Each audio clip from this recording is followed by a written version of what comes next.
Now, global markets extended losses as Nifty trades below 19,000 for the first time since June and Sensex trades below 64,000. My colleague Sakshi brings us the details. Sakshi, take us to what experts are saying. That's right. Well, we've seen global markets extend losses today. The Nifty trading below the 19,000 level and trading below 19,000 for the first time since June, remember.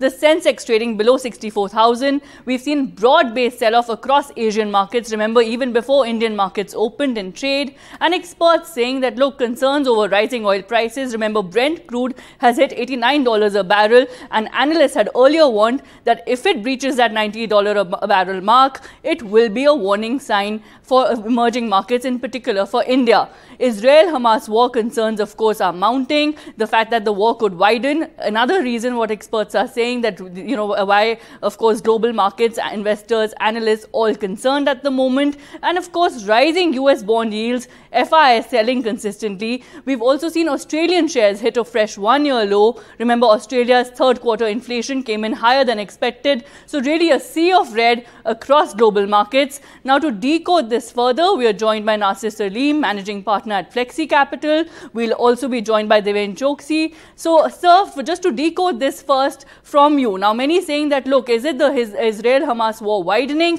that is a bigger concern for markets, or US bond yields rising? What really is the bigger concern for India stock markets? Good morning, Sakshi, and thank you for having me over. See, just 2-3 key quick points, Sakshi. Number one, I think what you rightly said, this is a function of 3-4 major issues that are developing on account of geopolitical tensions.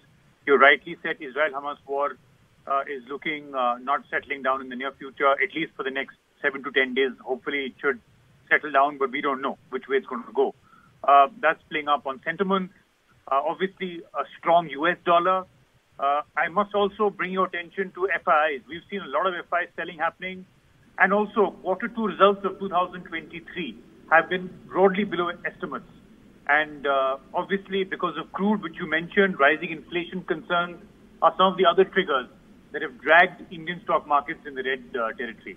Sakshi, I think one of the other very key important points that I want to bring in again is, you know, we've seen a lot of expectations were built in on certain Q2 results.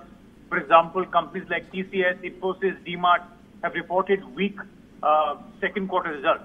You know, whereas Kotak Mahindra, some of the banks, for example, ICICI Bank, failed to attract investors, even though they had decent results, but they were failed to impress investors. So that's another reason why we're seeing the markets in the current in the red. All right. Now, for those asking, is the near term looking worrisome or the medium term? What would be your message to those people? Sakshi, clearly, I think, we are continuing to say from a medium to long term, we are fundamentally very, very structurally strong as far as the Indian economy is concerned. And I must tell you, on the stock market, we see a lot of participation, which will come back after this inflation and hopefully H2 of 2024. When US starts to kind of, if not announce a pivot, but somewhat nearing a pivot post H2 2024, we will see a lot of money coming back into India. Most importantly, Southeast Asian economies, and India will kind of be, the larger chunk in the pot which will receive those flows. So long-term, medium-term, structurally very, very strong. We don't see any issues in terms of earnings also coming up because there's a huge consumption which is supporting those levels of earnings. However, in the short term, I think the only recommendation is you need to have positions in cash which you can hold on to. Keep on cash positions, number one. Number two, buy on dips. These are opportunities which augur very well for long-term investors to keep buying in, as long as you have the right horizon and the right mix of the appetite for investing in the right asset class. Equities as an asset class makes a lot of sense even in the short term. So keep accumulating in dips, buying in dips, and short term may be volatile, but that should not move you away from your end objective investing goals.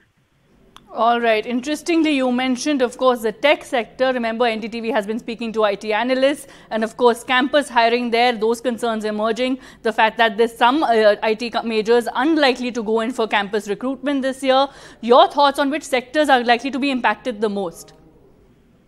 We will decode this in a very simple way, Sakshi. I think all sectors which are dependent on global economies will get impacted. So, for example, we do see some drop in quarter revenues for IT. So, IT companies is something clearly which is going to get impacted. The other one is, all companies which are tracked to directly linked to oil.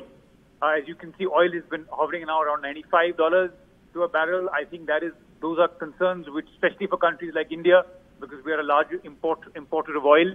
I think sectors which are connected with oil, for example, oil and oil marketing companies.